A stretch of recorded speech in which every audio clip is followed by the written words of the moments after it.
In the stifling July heat, Nasser makes his way to Alexandria's Manshia Square, where he is to deliver his speech. Once again, his people wait to hear if he will respond to the West's denial of funding for the Aswan Dam. At 9 p.m., Nasser climbs the podium. The speech is long. Nasser catalogues the centuries of humiliations the Egyptians have suffered at the hands of the West. يعني غرور وتحكم. احنا رفضنا ان احنا نقبل هذا السيطرة. His tone is measured but angry. هل يكون الاستقلال أو التحكم الاقتصادي؟ Nasser now reveals to the world what the employees of the Suez Canal Company have just discovered. ويقوموا بعمل شركة القناة الآن دلوقتي.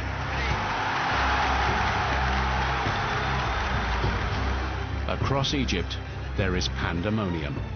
It was a bombshell, of course, absolute bombshell. We listened to this thing, nobody expected. People were rejoicing in the street. I celebrated with all Egyptians. لقناة السويس البحرية شركة مساهمة مصرية. وحقوق وما عليها من التزامات. الهيئات واللجان القائمة حاليا على إدارتها.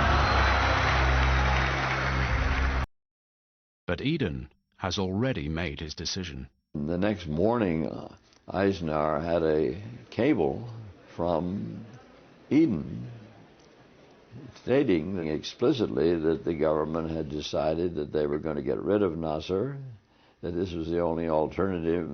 That was a firm decision. They weren't going to change it. And that was that. We all know this is how fascist governments behave.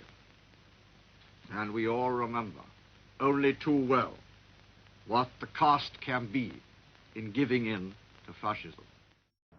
Eden's justification for this is the belief that Nasser is a Soviet puppet, a direct threat to British interests. Lucky Break's intelligence has told him so. But the intelligence is wrong. In Moscow, Nikita Khrushchev knows nothing of Nasser's plans. When he nationalized the canal, it was a surprise for the Soviet Union also. He didn't take the permission or anything.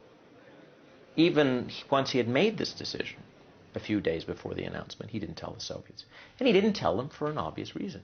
He knew what their reaction would be. Moscow would tell him, don't do it. The West saw Moscow as the ginger man in the story, as provoking Nasser to be more and more aggressive. In fact, Moscow was doing the opposite. 14 hours later, a ship piloted by an Egyptian has passed successfully through the canal. Once again, there are celebrations in the streets. It is beyond any imagination that gave the confidence to the Egyptians that they can do what the whole world thought that they cannot. It is now almost 3 months since nationalization, and the canal is still open for business. It seems Eden's plans to overthrow Nasser and wrestle back control of the canal have failed. The world can see no reason for war. Then, on the 14th of October, 2 visitors from the French Ministry of Defense arrive to see a gloomy Prime Minister at his country retreat, Chequers. The French had invented the following scenario: that Israel should attack Egypt.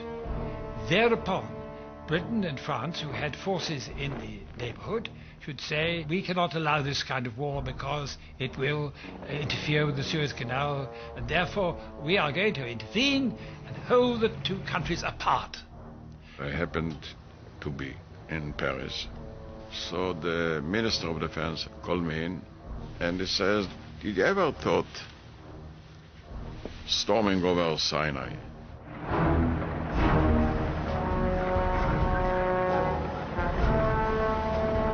And that's how it started. Eden is enthusiastic about this French plan. Not only will he be able to seize the canal, he sees a way to bring about Nasser's downfall. you bomb Egypt, you create panic within the country, you link this to an invasion, the Israeli invasion, and the new government will emerge, and Nasser will be no more. The document agreed on here, known as the Sèvres Protocol, puts down in black and white the covert plan to invade Egypt and fool the world. When this document finally emerged 40 years later, it confirmed how a British Prime Minister had deceived the world and deliberately engineered a war in the Middle East.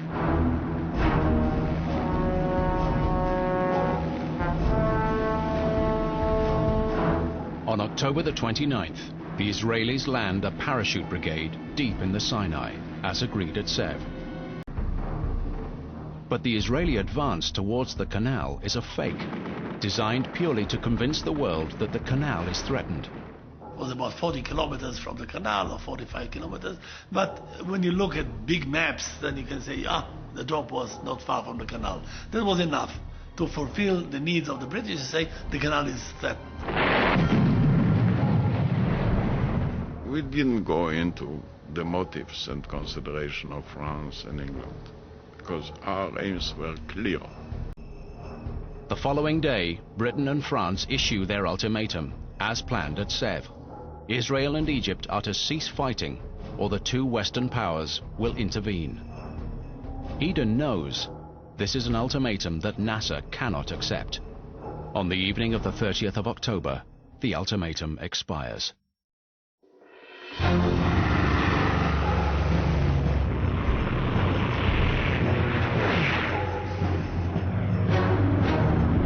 Shortly afterwards, Nasser hears planes in the skies above Cairo.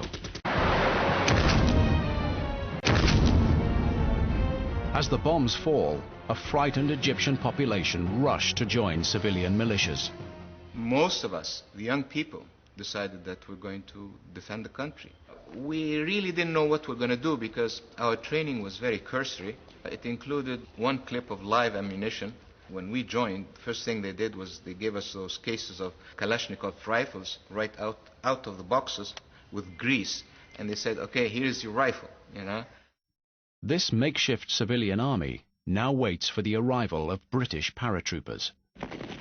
You hear a lot of fire, people firing rifles and firing in the air. We didn't know what to, you know, everybody is a parachutist, you know. Any noise, you think somebody had just come from the sky.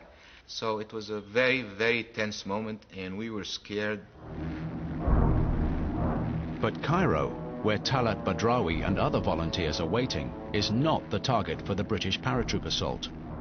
Port Said, at the mouth of the canal, is where Britain will begin the reconquest of Egypt.